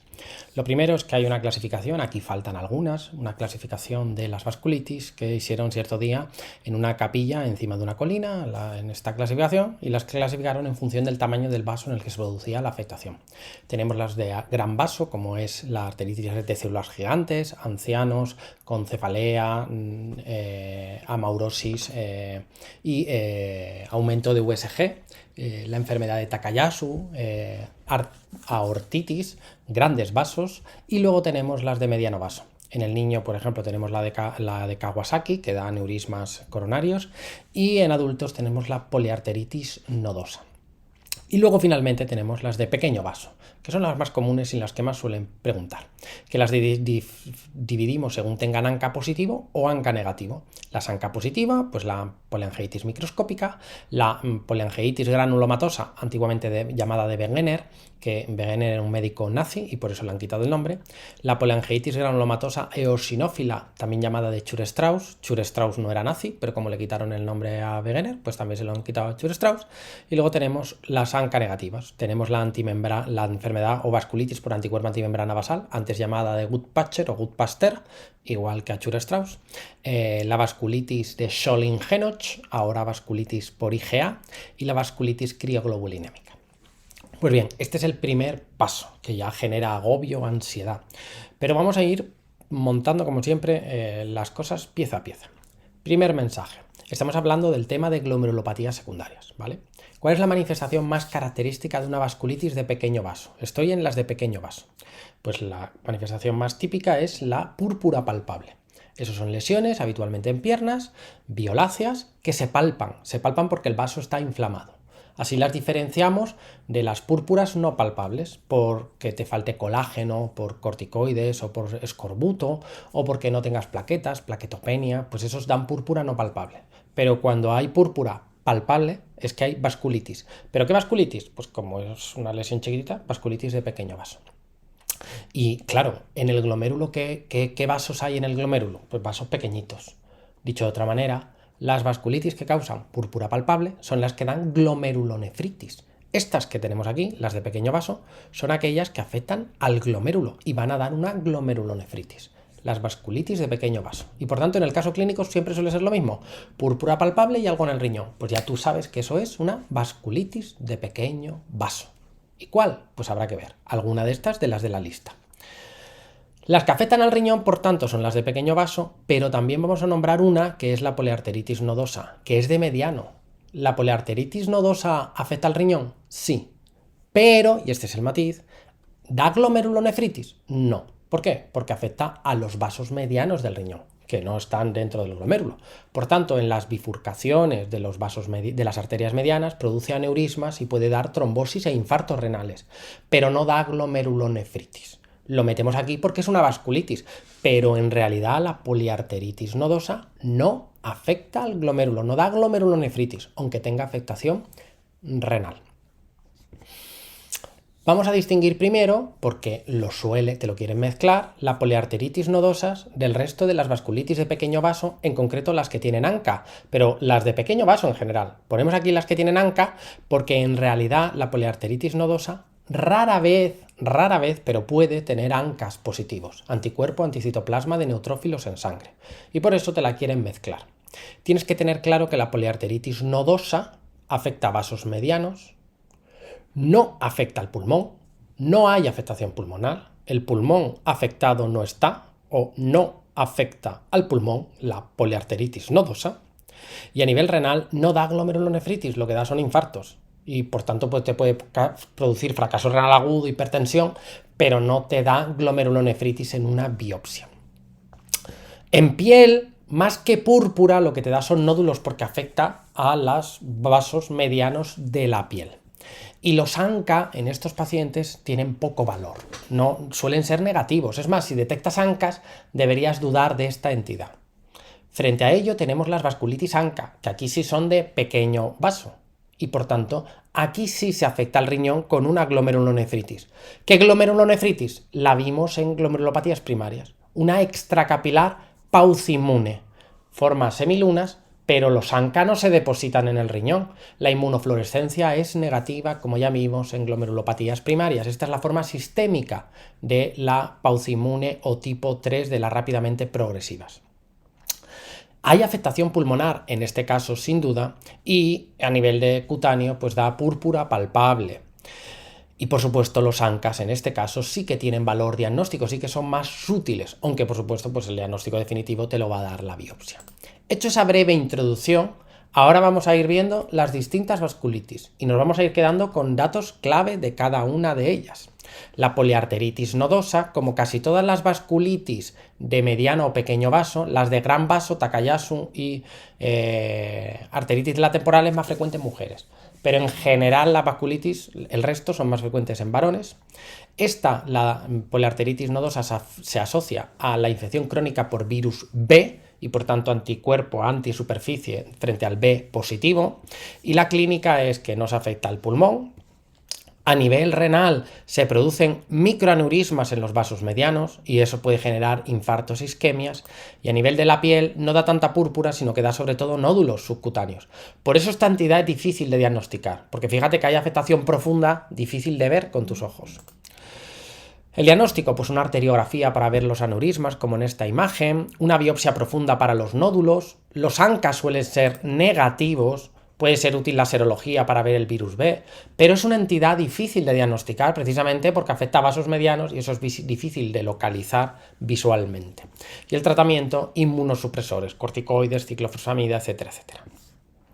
Pasamos ahora a las vasculitis ANCA, poliangiitis microscópica, la PAM, que tiene mucha afectación pulmonar, la poliangiitis granulomatosa de Wegener y la poliangiitis granulomatosa eosinófila de Chur-Strauss. Estas, las tres, son más frecuentes en varón una vez más y producen tradicionalmente púrpura palpable, glomerulonefritis y afectación pulmonar. Incluso en el Wegener la afectación pulmonar es grave y produce nódulos necrotizantes en el pulmón por isquemia por la vasculitis de pequeño vaso pulmonar. Tienen datos que los diferencian, porque si yo biopsio el riñón en esta entidad, por ejemplo, en cualquiera de ellas, en el riñón voy a ver semilunas paucimunes, inmunofluorescencia negativa. Por lo tanto, en realidad las tres se parecen mucho. Síndrome pulmón-riñón con púrpura palpable, pulmón-riñón, púrpura palpable. ¿Y qué les diferencia? Pues el Wegener, afectación del área ORL, y tienen C-ANCA, patrón citoplasmático, que se relaciona con los anticuerpos antiproteinasa 3. Es decir, que los anticuerpos, como la proteinasa 3 tiene un patrón citoplasmático, los ANCA tienen ese patrón. Muy típico, por tanto, la tríada en el Wegener de afectación ORL, afectación pulmón y afectación riñón, con C-ANCA positivo. La poliangiitis microscópica, pulmón-riñón, piel también, y en este caso lo que tienen es sobre todo P-ANCA, que son antimieloperoxidasa. Y finalmente tenemos el Chur-Strauss, donde tenemos afectación pulmón-riñón también, pero aquí tenemos como dato diferencial que hay eosinofilia previa y asma previo mal controlados, y puede haber, pero no es lo más característico, puede haber P-ANCA. Por tanto, en el Wegener en sangre lo típico es tener C-ANCA. En la poliangiitis microscópica, la PAM, lo típico es tener P-ANCA. Y en el Chur-Strauss, pues lo típico es tener eosinofilia y puede haber P-ANCA. El diagnóstico se hace con biopsia, sabiendo que la mejor biopsia, por ejemplo, para el Wegener es el pulmón, porque no se suelen ver granulomas en el riñón. Pero bueno, que en general el diagnóstico, dada la clínica, el marcador serológico, cualquier biopsia que te hable de vasculitis, un paciente que tiene afectación ORL, pulmón, riñón y tiene C-ANCA y en la afectación de piel te hablan de vasculitis, pues ya te crees que todo eso pues será un Wegener. Por tanto, y una vez más, evidentemente no esperamos a la biopsia para empezar a tratar. El cuadro de pulmón-riñón con ANCA positivo, sea C-ANCA o P-ANCA, iniciamos tratamiento a la espera de la biopsia. ¿Y cuál es el tratamiento de todo esto? Pues de golpe, de inducción, corticoides y ciclofosfamida o corticoides y rituximab, seguro que te suena de algo. Si es muy grave, puede ser plasmaféresis para quitar los ANCAs, pero solo de rescate, de inicio, corticoides y ciclofosfamida o corticoides y rituximab, porque los ANCA no son los que están destruyendo el riñón, son los que están rompiendo los neutrófilos y liberando su basura, que es inflamatoria. Pero en sí mismo los ANCAs no hay que eliminarlos, no es el eje central de esta enfermedad, es más compleja. Y de mantenimiento, corticoides y inmunosupresores del tipo azatioprina, etcétera, etcétera, pero hay una novedad. Hay un fármaco que permite evitar o reducir las dosis de mantenimiento en la fase crónica, la fase de mantenimiento de las vasculitis ANCA positivos, que es el Avacopan, y por eso te lo pongo ahí. No se usa de inducciones corticoides y ciclofosfamida o corticoides y rituximab, pero luego de mantenimiento, Avacopan, azatioprina o lo que sea, y la mínima dosis posible de corticoides. No ha caído todavía el Avacopan, pero seguramente pueda caer. Cosas que podrían caer y no han caído. Por ejemplo, la imagen de los ANCA. Si tú tienes unos ANCA, te dicen que le han hecho un estudio de neutrófilos y se ve que el paciente, el suero del paciente tiñe el citosol de los polimorfonucleares, fíjate que deja los núcleos como fantasmas polisegmentados, pues eso es patrón C-ANCA, citoplasmático, y por tanto antiproteinasa 3. Sin embargo, los P-ANCA dibujan el núcleo del polisegmentado, del neutrófilo, y por tanto pues son patrón perinuclear, y en este caso es antimieloperoxidasa. Y otra cosa que no han preguntado y podría caer, pues es el Avacopan, que se utiliza para las vasculitis ANCA positivo. Y como acaba en pan, pues aquí tienes un pan, un bocadillo de ANCAs de rana, porque estas entidades tienen ANCA positivo. El dibujo es una chorrada, evidentemente, pero es por si te ayuda a recordarlo, que el Avacopan se utiliza precisamente para el tratamiento de las vasculitis ANCA positivas. Ahora vamos a nombrar las vasculitis ANCA negativa, es decir, las otras son todas estas tres de pequeño vaso, pero las tres dan glomerulonefritis porque son de pequeño vaso. Afectarán a la piel, púrpura palpable, al riñón, y en sangre tenemos ANCA negativo. Concretamente, la más importante y más preguntada de esta lista, no es la más frecuente, pero sí la más preguntada, es la vasculitis por anticuerpos antimembrana basal, llamada también Guttpasteur o Guttpacher, o como la quieras pronunciar. Más frecuente en varones, asociadas a tóxicos respiratorios, tabaco, cocaína, disolventes, etcétera, etcétera, y va a dar afectación pulmón-riñón, puede dar piel, o sea, síndrome pulmón-riñón, pero lo del pulmón es hemorrágico, produce hemorragia pulmonar, con infiltrados pulmonares, con esputos hemoptoicos, con difusión aumentada del monóxido de carbono, hemorragia pulmonar, síndrome nefrítico a nivel renal, produce una vez más hipertensión, fracaso renal agudo, hematuria, y puede haber y suele haber semilunas, pero con depósito lineal de IgG, es la forma sistémica de la rápidamente progresiva tipo 1, el Guttmacher.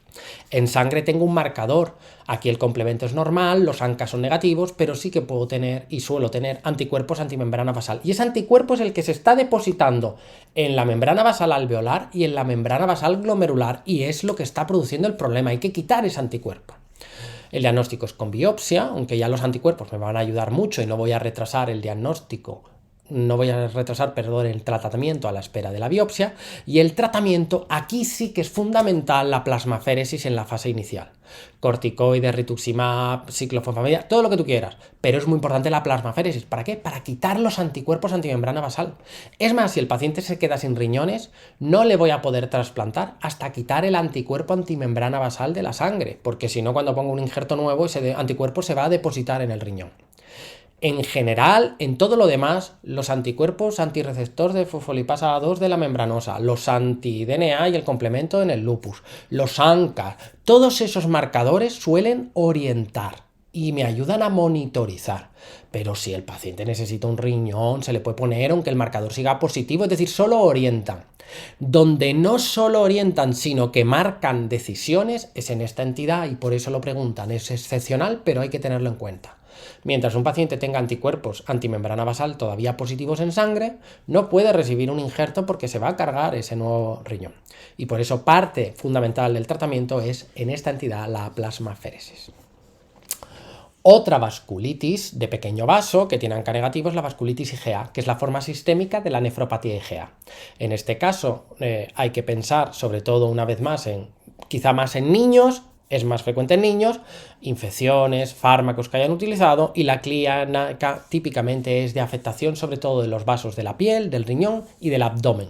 Por eso da dolor abdominal, isquemia intestinal posible, microintestinal porque son vasos pequeñitos y por eso pueden tener hematoquecia, etcétera, etcétera. Hematuria por afectación renal. Si biopsia el riñón veré proliferación mesangial con depósito de IgA, es la forma sistémica de la nefropatía IgA, por así decirlo, y en la piel voy a tener púrpura. Muy importante, lo preguntan mucho los pediatras, no hay plaquetopenia, ni en esta ni en el resto de vasculitis. O sea, que no hay plaquetopenia.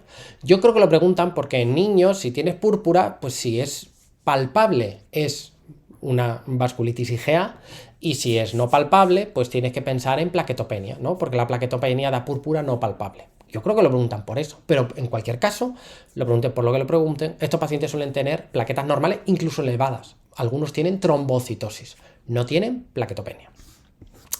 En sangre puedo encontrar niveles de IgA elevados, complemento aquí normal, y el diagnóstico es la biopsia. Normalmente hacemos biopsia cutánea, una biopsia accesible. No hace falta ir al riñón para ver la proliferación mesangial y el depósito de IgA, porque si veo en la piel vasculitis leucocitoclástica con IgA, pues ¿qué va a tener el paciente? Sino una púrpura o una vasculitis IgA o púrpura de Scholling-Henoch.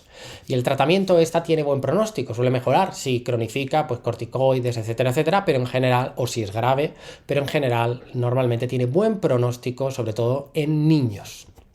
Y la última vasculitis que vamos a nombrar es la vasculitis crioglobulinémica, también llamado crioglobulinemia. Es más frecuente esta excepcionalmente en mujeres y se asocia al virus C.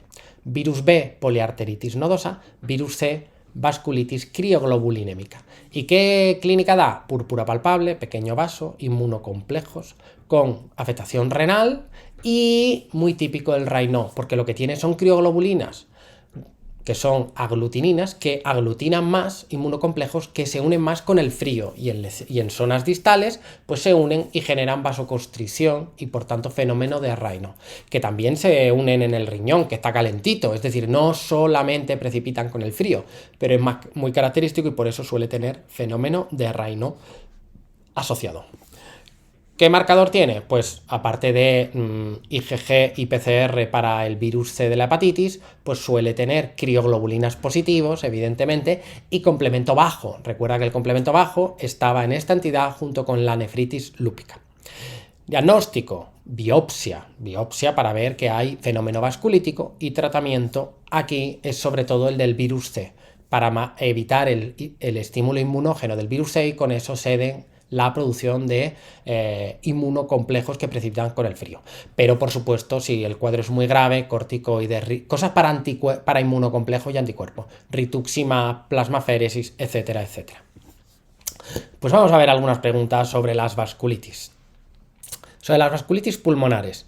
Pregunta de este mismo año. La granulomatosis eosinofílica con poliangeitis, este es el Chur-Strauss, ¿tiene ANCAs antiproteinasa 3 elevados? No, tiene ANCAs, en todo caso, antimieloperoxidasa, P-ANCA. Estos son los C-ANCA del Wegener. La enfermedad por antimembrana basal glomerular comienza siempre con afectación pulmonar seguido de... Siempre, eso no. Seguimos. Perdón, que se me ha ido el dedo. Ya sabemos que es la última. Poliangeitis microscópica, la PAM, cursa como una forma de asma grave con escasa participación renal. No, la del asma grave es la primera, la poliangeitis eosinófila. ¿Cuál es la correcta? La granulomatosis con poliangeitis, este es el Wegener, por eso te tienes que saber los nuevos nombres, afecta frecuentemente al área ORL. Acuérdate que el Wegener tiene una tríada de ORL, pulmón y riñón. Y en sangre lo que tiene son C-ANCA, que son los antiproteinasa 3. Niño de 8 años que tiene dolor abdominal, manchas en las piernas y lesiones petequiales. Pues nada, ¿qué va a tener este niño? Pues esto tiene una púrpura que afecta al abdomen, piernas, pues, y es de pequeño vaso. Recuerda que el Kawasaki tiene otro curso clínico y es de mediano vaso. Pues esto hay que pensar que tenemos una púrpura de Scholling-Henoch o vasculitis IgA que tiene buen pronóstico y que no tiene plaquetopenia, plaquetas normales o elevadas. Varón que tiene disnea y orina roja, por tanto tiene afectación pulmón-riñón, crepitantes finos y tiene una creatinina de 5, horror casi 6 y en orina hematíes. Y en la biopsia tiene glomerulonefritis con semilunas. ¿Qué tiene el paciente? Pulmón, riñón y semilunas. Esto realmente puede ser, en realidad puede ser un Goodpatcher, también podría ser un Wegener, o podría ser una poliangeitis microscópica, aunque como lo que tiene predomina un poco de alguna manera, ni siquiera, la verdad es que no te dice nada más, porque podría ser, o sea, iba a decir que predomina la hemorragia pulmonar, pero no te está diciendo que tenga hemoptisis. Por tanto, tienes que considerar, lo que intento decirte, que lo que tienes es un síndrome pulmón-riñón.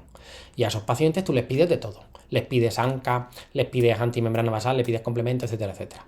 Pero de la lista, pues el complemento no parece que tenga mucho que ver, porque no es la clínica típica de una crioglobulinemia. Los anticuerpos antiestreptolisina 0 o O, eso es para la postestreptocócica, que no afecta al pulmón de esa manera. Y el E. coli este es el hemolítico urémico. O sea que de la lista, pues mancamos los antimembrana basal, porque es lo único que no le voy a pedir solo esto, le voy a pedir todo, pero es lo único que me da un cuadro claramente pulmón-riñón. Varón de 67 años, obstrucción nasal, ORL, el ojo se nota ahí con proptosis, ORL en su conjunto, afectación vascular del área ORL y además tiene afectación renal. ¿Qué sospechamos? Pues una poliangeitis granulomatosa, ¿no? Una granulomatosis con poliangeitis, que es la que tiene C-ANCA antiproteinasa. Ni la eosinofílica produce clínica ORL, ni la poliangeitis microscópica.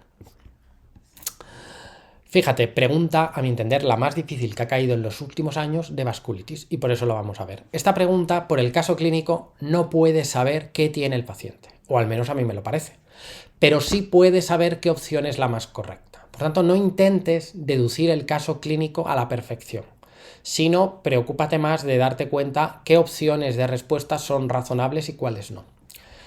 Varón que tiene parestesias, esto es típico de la polineuropatía, que eso es más típico de las vasculitis de pequeño vaso, de los vasitos pequeños que van a los nervios, parestesias urentes, así como púrpura palpable, pequeño vaso, una vez más. Tiene presión arterial normal, función renal normal y sedimento normal. Y te dicen, ¿qué prueba le haría para confirmar el diagnóstico más probable? Y tú, pues yo no tengo ni idea, solo sé que tiene una vasculitis de pequeño vaso, porque tiene púrpura palpable, y pues eso va más de pequeño vaso. Vamos a ver opciones. El Doppler de arterias renales para ver un Takayasu. No, esto es de gran vaso. Biopsia cutánea profunda, en punch, para una poliarteritis nudosa. Pues es que aquí el paciente no tiene afectación que me hagas pensar en mediano vaso, parece pequeño vaso. Una biopsia renal para una vasculitis IgA. ¿Podría ser? No te digo yo que no, pero es que me está diciendo que el riñón y la orina, función renal y la orina es normal. O sea, aunque sea una vasculitis IgA, ¿para qué le voy a biopsiar el riñón? Si no tiene afectación renal, le biopsiaré la piel, que es donde tiene púrpura en todo caso. Es decir, este paciente, una biopsia renal no va a ser útil porque no tiene actividad inflamatoria renal. No vas a encontrar ahí nada. De la lista, lo más razonable, lo único que me orienta, y es una prueba razonable, porque por lo menos tiene correlación con una vasculitis de pequeño vaso, pues es detectar crioglobulinas para ver si lo que tiene es una vasculitis crioglobulinémica. No me han dado el complemento, no me hablan de virus C, es una pregunta muy difícil, pero desde luego, de toda la lista, esta es algo que me habla de una vasculitis de pequeño vaso y además está adaptado al paciente, porque biopsiarle el riñón no tiene sentido porque la función renal y la orina son totalmente normales. Pregunta, insisto, muy difícil. Hombre de 45 años que tiene deterioro general y tiene hemoptisis y creatinina de 1,8. Con nódulos cavitados, típico de la necrosis del Wegener. Por tanto, afectación pulmón-riñón con nódulos cavitados. En ese contexto, ni la eosinofilia, olvídate de eso. Sin tratamiento, los pacientes evolucionan favorablemente, que va, se mueren de la lista y así lo nombramos porque además nos puede ser útil de cara a repasar ese aspecto, es que el rituximab es efectivo para controlar la afectación renal. Corticoides y ciclofosfamida o corticoides y rituximab. En torno al 90% de los pacientes no tienen ANCAS para mieloperoxidasa, porque esto es un Wegener, tiene ANCAS para la antiproteinasa 3. O sea que como siempre te quieren mezclar las cosas. Mujer con 18 años que tiene, fíjate, asma y tiene púrpura, proteinuria y te dicen que los ANCA y los ANA son negativos. Ah, claro, es que en el Chur-Strauss no siempre había ANCAS positivos, pero tiene púrpura palpable, una vasculitis en un asma. Pues ya está, que va a ser una vasculitis tipo granulomatosis eosinofílica de Chur-Strauss. No te líes, no pienses cosas raras. Asma y vasculitis, pues ya está. Aunque los ANCA sean negativos y de haberlos positivos, recuerda que son de tipo P-ANCA. Esto es para volver a subrayar un detalle. Paciente que tiene un Wegener, poliangiitis granulomatosa, de que ya en su día se trató y lleva sin tratamiento 5 años. Y placa normal, orina normal, todo bien, salvo que tiene unos ANCA positivos. Antes no tenía ANCA positivos, o sea, fue un Wegener que le curaste. Le estás haciendo seguimiento por si se vuelve a activar la enfermedad y han aparecido ANCAS, solo eso. Tiene ANCAS y todo lo demás normal. ¿Qué hago? Corticoides, ciclofosfamida, bla, bla. No, hombre, vigila, ¿no? O sea, el parámetro, el marcador en sí que me debe de preocupar si acaso es el antimembrana basal. El resto solamente sirven para alertarte. Pues en vez de verte en un año, te veo en 2 meses por si acaso. Vigilar estrechamente, volver a pedir en breve analítica, con marcadores inflamatorios, con orina, por si se reactiva la enfermedad. Paciente que tiene afectación pulmón y riñón, pulmón-riñón, y tiene antimembrana basal glomerular positivo. ¿Esto qué es? Pues un gut patch. ¿Es una nefropatía IgA? No. ¿Es una membranosa? No, porque tiene fracaso renal agudo. Es un nefrítico en todo caso.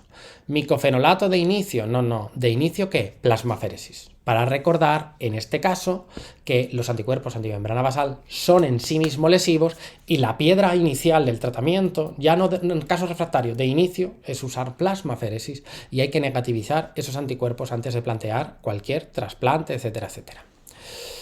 Mujer esto te la pongo una vez más, ya más antigua, para recordarte el valor del complemento. Solo con el complemento. Mujer de 68 años, tiene creatinina de 5 y tiene complemento normal y antimembrana basal negativo. No te dan más pistas. ¿Qué ANCAS tiene? No te lo dice. Pero como el complemento es normal, no es una lúpica, no es una posinfecciosa, no es una crioglobulinemia. Y como el antimembrana basal es negativo, no es un gut patch. Por tanto, ¿qué es? Lo que me queda, que es la PAN microscópica, la que tiene P-ANCA. No me dan el P-ANCA, ya, pero en la pregunta puedo descartar el resto de opciones gracias a que me sé el complemento y los anticuerpos antimembrana basal. Pasamos ahora brevemente a hablar de las enfermedades de depósito, que nos vamos a referir a la amiloidosis. La amiloidosis es un concepto anatomopatológico. Es una proteína, puede ser del tipo que sea, que por cómo se coloca se tiñe de rojo Congo. Eso es amiloidosis. La más conocida de todos es la que afecta al sistema nervioso central, el Alzheimer. Pero las que afectan al riñón son la amiloidosis primaria y secundaria, que son las que vamos a nombrar. Muy importante tener en cuenta y repasar de enfermedad renal crónica y diálisis que el riñón puede producir a su vez una amiloidosis que afecta al organismo, que es la de la beta-2 microglobulina. En diálisis no se limpia bien esa proteína, se deposita y produce síndrome del túnel del carpo bilateral y artropatía proximal. Pero nosotros nos vamos a centrar en la amiloidosis primaria y secundaria, que son las que van y afectan al riñón. ¿A qué parte del riñón? Al glomérulo, por eso están glomerulopatías secundarias, donde se deposita la proteína en el glomérulo sin inflamarla, altera su función y produce un síndrome nefrótico. La amiloidosis secundaria es una enfermedad inflamatoria crónica, artritis reumatoide no controlada, fiebre mediterránea familiar, espondilitis anquilopoyética, pero también linfomas quiescentes, tuberculosis, algo que te inflama y hace que el hígado produzca aumento de PCR, reactantes de fase y entre ellos también uno que se llama precursor sérico del amiloide. Y esa proteína en sangre se eleva por la inflamación y como no controlas la inflamación se acaba depositando aquí y allá y produce a nivel renal amiloidosis con síndrome nefrótico. Por su parte, la amiloidosis primaria es un tumor de médula ósea de linfocito B de célula plasmática, un tumor de estirpe B, productor de inmunoglobulina, donde se produce o cadena ligera o parte de cadena ligera, más frecuentemente lambda, y se eleva en sangre, y esa cadena lambda está todo el día circulando aquí y allá y se acaba depositando en todos lados, entre ellos el riñón, y produce una amiloidosis, en este caso primaria, con un síndrome nefrótico. Por tanto, esto se parece un poco a la línea de los mielomas, y por tanto, esta sería la amiloidosis primaria. La clínica, esta es la amiloidosis primaria, afecta a todo salvo al sistema nervioso central. Infiltra el miocardio, en este caso el suyocardio del paciente, y da una miocardiopatía restrictiva que nombramos en cardiología, donde los ventrículos no se pueden relajar y da sobre todo fallo cardíaco derecho, con ascitis, edemas, etcétera, etcétera. Infiltra el glomérulo y da síndrome nefrótico. Hepatomegalia con función habitualmente preservada, infiltra el tubo digestivo y produce una diarrea que pierde proteínas, genera infiltración de tejido subcutáneo y da como signos como de pseudohipertrofia, como de aumento de masa muscular, pero no, es que en el tejido subcutáneo se está depositando o precursor sérico del amiloide o en este caso cadena lambda. Infiltra los nervios y produce polineuropatía en guanti y calcetín, pero también produce disfunción eréctil y, muy importante, disautonomía y con ello riesgo de hipotensión grave. También infiltra tejido blando del área ORL y da macroglosia, ronquera por infiltración de las cuerdas vocales y típicamente da púrpura periorbitaria. Esa es la amiloidosis primaria, que es la más grave y, como ves, afecta a todos lados.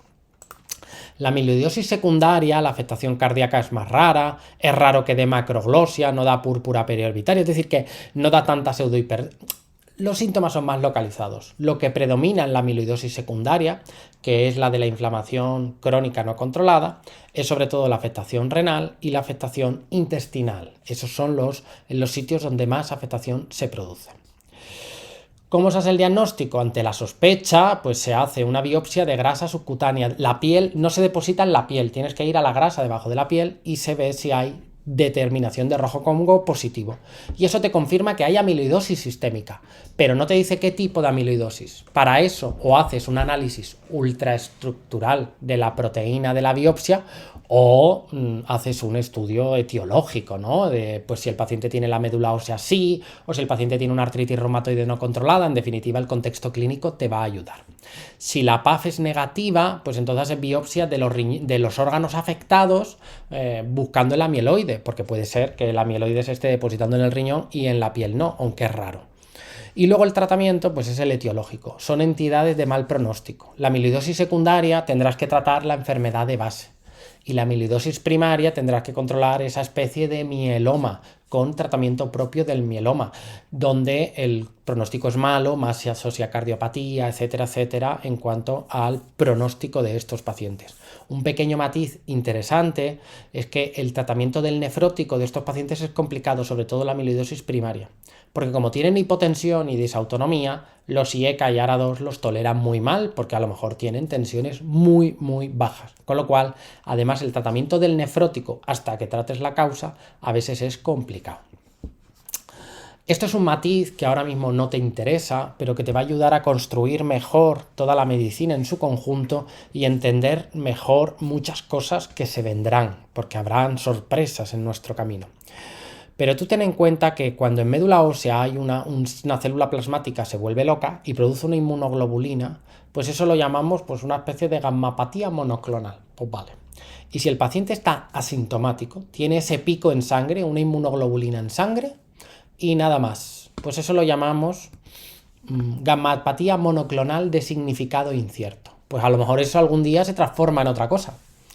Si lo que ocurre es que el paciente tiene lesiones líticas, hipercalcemia y daño renal, eso es un mieloma. Pero esto es interesante y por eso te lo nombro. El daño renal en un mieloma se debe a esas inmunoglobulinas que van por el riñón y se cargan porque la proteinuria es tóxica, es caca, es nefrotóxica, y también porque el tumor tiene hipercalcemia y genera la hipercalcemia nefrotoxicidad. En definitiva, que los mielomas en general dañan el riñón por la famosa proteinuria de Bence-Jones, la proteinuria de las cadenas ligeras, por la hipercalcemia, etcétera, etcétera. Y eso genera un daño túbulo intersticial. Es decir, que un mieloma te daña los túbulos, por la proteinuria de Bence-Jones, por la hipercalcemia, que es vasoconstrictora, por lo que sea. Pero lo típico de un mieloma es que haya daño túbulo intersticial. Luego otros pacientes, esto es raro, pero el paciente que dices tú tiene pico monoclonal, pues en vez de ir hacia mieloma, se va por predisposición genética o por lo que sea, pues ese mieloma produce cadena lambda y en ese paciente, en ese perfil, esa cadena lambda se deposita en todos lados. Y da miocardiopatía restrictiva, macroglosia, y se deposita en el riñón y produce síndrome nefrótico, albuminuria, daño glomerular. Eso es la amiloidosis. Por tanto, fíjate que es como otro camino. ¿Que se pueden solapar? Sí. Pero lo típico del mieloma múltiple es daño, que es un tumor muy frecuente, es daño túbulo intersticial. Es más raro, mucho más raro la otra opción, una amiloidosis. Yo he visto en mi vida 2 amiloidosis. Y cuando hay amiloidosis hay albuminuria, daño en el glomérulo. Por tanto, si un paciente tiene pico monoclonal en sangre, si tiene hipercalcemia, dolores óseos y fracaso renal, pues eso es mieloma. Si lo que tiene es albuminuria y síndrome nefrótico, lo que tiene es una amiloidosis. Y luego, por supuesto, otro camino que siguen estos tumores, pues es el POEMS, el Waldenström con hiperviscosidad y otros muchos que veremos cuando lleguemos a hematología. Pero mi mensaje en este punto es que sepas que lo más frecuente, cuando un paciente tiene algo en la médula ósea que produce una inmunoglobulina, en realidad es que sea asintomático y haya solo que vigilarlo, gammapatía monoclonal de significado incierto, o que desarrolle los criterios de mieloma, lesiones líticas óseas, hipercalcemia y daño renal tubulointersticial. Lo raro en realidad es lo que hemos contado en este tema, que es la amiloidosis primaria. Tienes que saber que existe, pero por supuesto es muchísimo menos raro que la gammapatía monoclonal vaya por ese camino a que coja el camino del mieloma.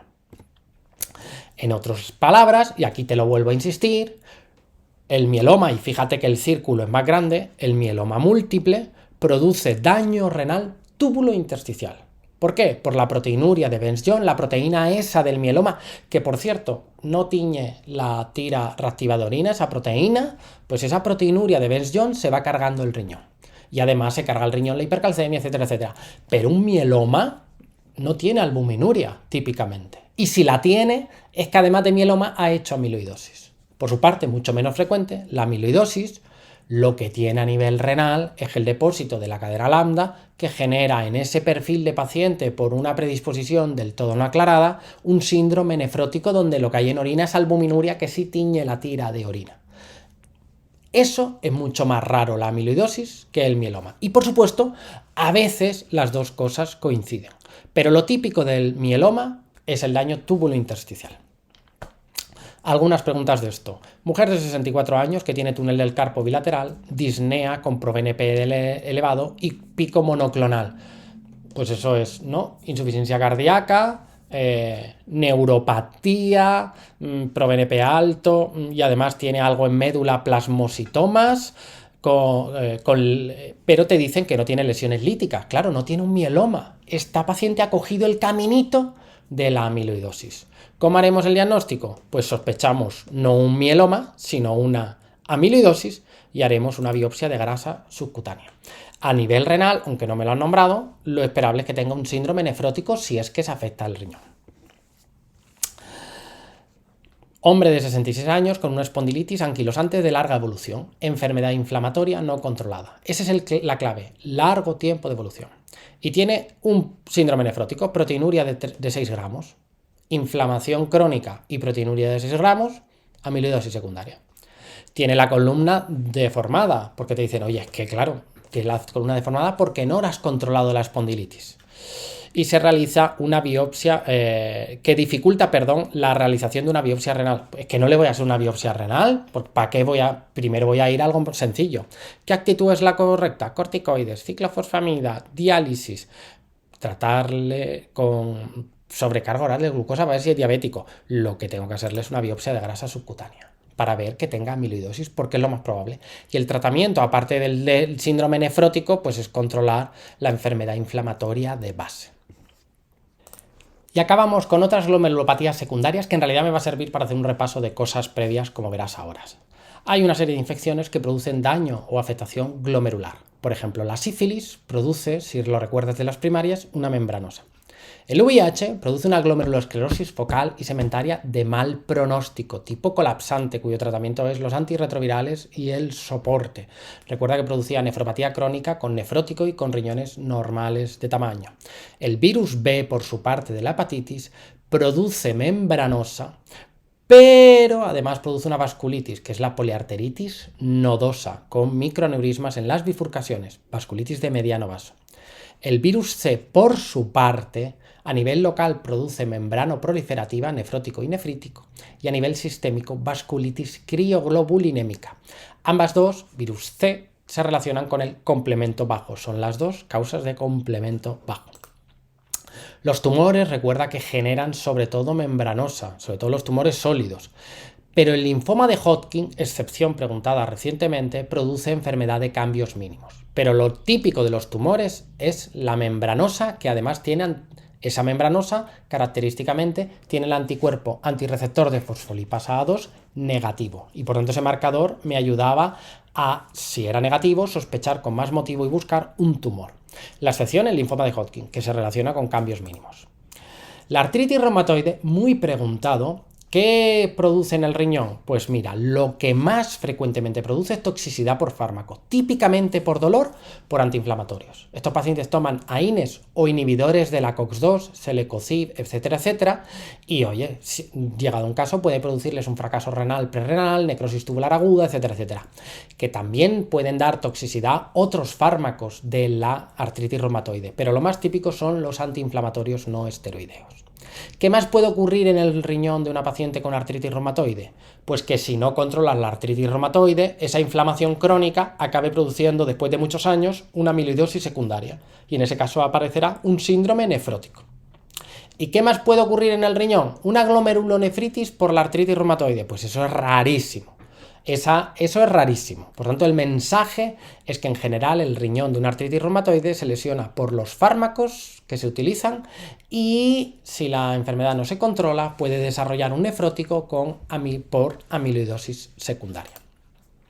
Y luego en el embarazo y el riñón, lo más importante, obviamente por un lado están las infecciones de orina que veremos en urología y eso es lo más importante, pero a nivel renal, en el embarazo, recuerda que si una embarazada tenía hipertensión, pues hay que mantener los antihipertensivos durante el embarazo excepto YECARA2, que están contraindicados. Los más seguros son la alfa-metildopa, el labetalol, etcétera, etcétera. Si la paciente desarrolla hipertensión antes de la semana 20, pues seguramente ya era hipertensa y no te había dado cuenta, pero lo grave es que aparezca hipertensión pasada la semana 20. Eso es un dato de posible preeclampsia. Y en ese caso hay que ver si hay proteinuria, y si hay proteinuria, con más motivo hay que sospechar la preeclampsia. Es un daño vascular porque se ha producido una inserción anómala que genera una vasculopatía difusa de la placenta, y el tratamiento definitivo es precisamente quitar la placenta, que se acabe la gestación. Pero dependiendo de la edad de gestación y de la gravedad de los síntomas, pues eso a veces si aparece, si debuta en la semana 24, pues lo que intentas es tratamiento de soporte con antihipertensivos, etcétera, etcétera, hasta que maduración fetal con corticoides, para luego sí intentar un poco más avance la cosa, terminar o finalizar la gestación. Por tanto, eso es lo más importante, que la glomerulopatía o el daño renal que se produce durante el embarazo más relevante es en el contexto de una preeclampsia. Y si aparece, hay que tratar, pero no con IECA ni con ARA2, que están contraindicados, tratar la hipertensión y vigilar estrechamente al embarazo y acelerar las cosas, porque el único tratamiento definitivo de la preeclampsia, como veremos en GINE algún día, pues es el parto y que desaparezca la placenta. ¿Preguntas relacionadas con esto? Hombre de 28 años que tiene un linfoma de Hodgkin, pregunta reciente, fíjate, y tiene edemas y una creatinina bien, pero tiene proteinuria muy positiva en la orina, sin hematuria. Pues bueno, si tienes edema con proteinuria de 4 cruces en la tira reactiva, suena a posible síndrome nefrótico. ¿Qué es lo más probable que tenga? Te daban cosas del riñón. Pues un linfoma de Hodgkin, lo más probable no es la membranosa de los tumores sólidos, sino la enfermedad de cambios mínimos. Pues fueron ahí a pillar, y pillaron a unos cuantos, todo se ha dicho. La artritis reumatoide no es característico, que tengan pleuritis sí, con un pH además del líquido especialmente ácido, pero que no requiere tratamiento, se resuelve, nódulos subcutáneos, y lo más grave de una artritis reumatoide, la afectación pulmonar intersticial. Pero no es característico, es una cosa muy rara, es que tengan una glomerulonefritis proliferativa propia de la artritis reumatoide. Eso no. O sea, la artritis reumatoide rara vez produce eso. Si hay algo en el riñón de un paciente con artritis reumatoide, toxicidad farmacológica, o si lleva muchos años de evolución la artritis reumatoide, un nefrótico si hay proteinuria nefrótica, claro, por la amiloidosis secundaria de la enfermedad inflamatoria no controlada. 78 años, artritis reumatoide de larga evolución no controlada. Y tiene insuficiencia cardíaca, pero fíjate, mal controlada durante muchos años, crónicamente. Y tiene insuficiencia cardíaca con un patrón restrictivo a el de la amiloidosis, que era más frecuente en la primaria, ya, pero a veces también solo ocurre en un 8% de las secundarias. Pero que no te sepas tanto detalle. Es alguien con artritis reumatoide de larga evolución que tiene insuficiencia cardíaca, proteinuria nefrótica, y pues ¿qué va a tener? Pues tendrá una amiloidosis secundaria. Y eso es lo que había que marcar. Tampoco te daban la opción de marcar la amiloidosis primaria, o sea que no te líes. Desde luego no es otra cosa, ¿no? Un nefrótico en una AR de largo tiempo de evolución, amiloidosis secundaria. Fíjate que me preguntaron al año siguiente. Esta es del 2015, mira la del 2016. Aquí cayó Tokiski, porque la gente se aprende las cosas de memoria. Esta es la última pregunta que vamos a ver. Ya estamos acabando. Pero fíjate que mucha gente falló en esto porque la gente se aprende cosas de memoria. Paciente que tiene artritis reumatoide y está con methotrexate, prednisona e indometacina. Fármacos para la artritis reumatoide. Y de forma aguda, es agudo. Tiene edemas y tiene aumento de creatinina, fracaso renal agudo, y tiene en el sedimento poco expresivo con proteinuria inferior a 100 miligramos. 100 miligramos es normal, no tiene proteinuria. ¿Por qué te cuento esto? Porque todo el mundo dijo, uy, algo en el riñón, artritis reumatoide, y todo el mundo dijo, pues lo que debe de tener es una amiloidosis renal. No tiene nefrótico, no tiene proteinuria nefrótica. No tiene proteinuria directamente. Estos son proteínas normales, es una proteinuria fisiológica.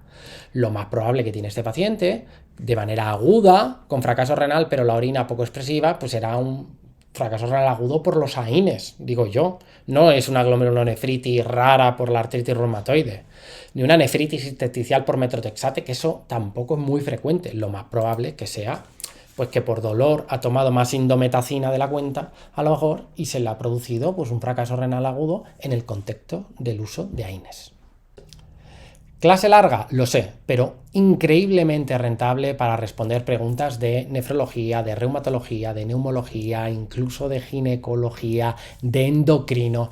Este perfil de clases que iremos haciendo que vayan aumentando en el canal, lo que pretende no solo es ayudarte a estudiar nefrología, que también, sino además integrar conocimientos y que esto pues se vaya convirtiendo en una interconexión de redes de distintos temas, así a modo de capítulos del Marvel. A ver si lo conseguimos. ¡Ánimo!